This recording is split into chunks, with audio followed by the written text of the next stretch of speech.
The cold wind sliced through the night sky like a blade. The snow fell thickly, covering every trace on the ground. From the window of the cabin, I saw a vast expanse of land, all white and empty, stretching endlessly. There was only me and the winds that carried with them a loneliness I couldn't shake. Nora, that's my name. And here I am in the Wild West, caught in a snowstorm. With all that's past and all that I cannot forget, I knew I couldn't hide forever. Life had led me to a different path. I had run away from a wealthy family in a prearranged marriage. My days here with Jace Turner were my final escape. But now, that escape was no longer enough to save me. Footsteps echoed on the trail outside the cabin. I could feel them. 2 people, no 3, walking slowly but not lost. I held my breath, eyes wide, peeking through the crack in the window. They were getting closer, slowly emerging from the thick snowstorm. These were not the people I expected. This time, there would be no escaping. I turned quickly, scanning the room in haste. On the wooden shelf was the Winchester rifle I had never wanted to use. But now I had no choice. I gripped it, my hands shaking, but holding firm. The footsteps outside grew louder, closer. I knew I only had one chance. The cabin door suddenly crashed open. The sound of splintering wood rang through the room, making me jump.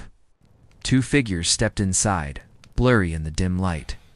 A tall, broad-shouldered man, his face covered with a thick beard, and a shorter man with an ugly face, a long scar running across his cheek. They looked at me with hunger in their eyes.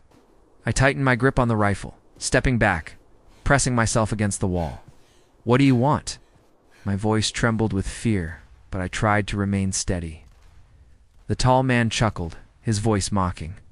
"No need to be afraid, pretty lady. We just want a little fun." He took another step forward. I could hardly breathe. I needed to act before things went too far. "Stay back," I shouted, the rifle aimed at the tall man. "Move away now," the shorter man sneered. Sorry. "What do you think you're going to do? Shoot us." It's okay. I didn't answer, but in my heart, I knew. If I didn't act now, I wouldn't get another chance. I pulled the trigger. A loud bang echoed through the cabin. Wood splintered, and the tall man fell to the floor, screaming in pain. Blood sprayed across the cold floor.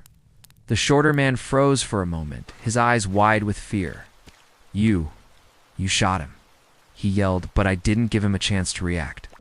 I didn't let them have a second. I swung the rifle toward him, aiming at his chest. "You'll be next if you don't leave." The shorter man staggered back, his hands trembling as he reached for his gun. But before he could pull the trigger, another shot rang out. The bullet tore through his arm and he screamed, dropping his gun. He fell to the ground, convulsing, unable to move. The room fell unnervingly silent. Only my quick, uneven breaths echoed through the cabin. I had done it. But why did I still feel so uneasy? The door opened again. Footsteps, heavy and determined. I turned and saw Jace standing in the doorway, his eyes locking onto me. He was still in his dirty clothes, exhausted. But his eyes betrayed a deep concern that he couldn't hide. "I'll help you, Jace," said his voice calm and firm. He stepped into the cabin, glancing at the 2 bodies on the floor. His gaze didn't betray surprise, just cold resolve. I didn't know what to say. "I'm fine," I said softly, but my voice cracked. "Thank you, Jace." He stood still for a moment, his eyes never leaving me. "This isn't the time to rest," he said, his gaze cold, but there was a flicker of worry in it.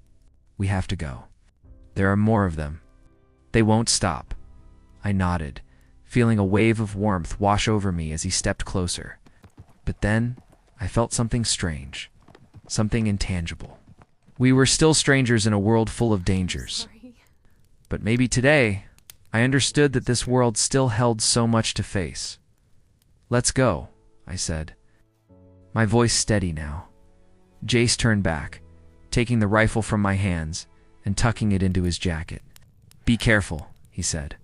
"We need to leave now." And so we left the cabin, stepping into the cold, snowy night, each step marking a new decision for our future. Inside me, there was a strange, uncertain feeling. I didn't know what awaited us ahead, but I knew one thing for sure. I couldn't keep running. Asterisk, the faint light of morning filtered through the cabin window. Its fragile rays just enough to let me feel the presence of life creeping into every corner of the room. The snowstorm from the night before had passed, but its traces still lingered. The ground remained covered in thick snow, and the sky, a dull shade of gray, made everything feel eerily still. I sat alone by the window, looking out and wondering if I could truly leave everything behind to continue living. Outside, the mountains stood silent, the pine trees weighed down by snow, and the smell of burning wood from the fire in the stove filled the air. The whole world seemed to have come to a halt, and in those moments, I couldn't help but think about Jace. He, the man still in my heart, with questions unanswered and wounds yet to heal. We had been through unimaginable trials together, but could there truly be love between us?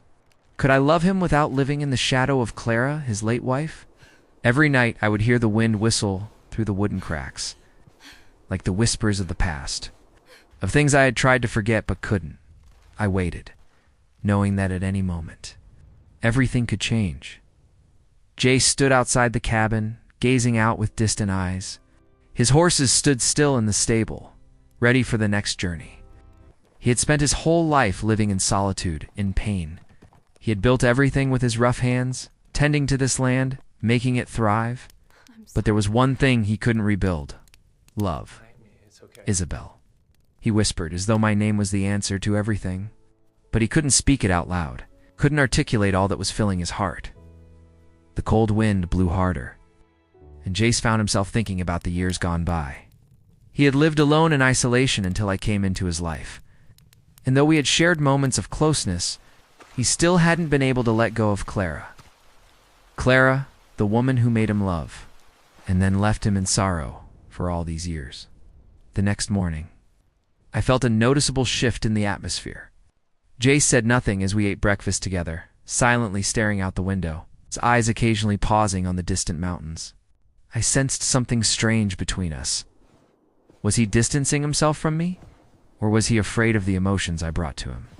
I couldn't forget the moment when he turned his back on me the night before, stepping out of the room in silence.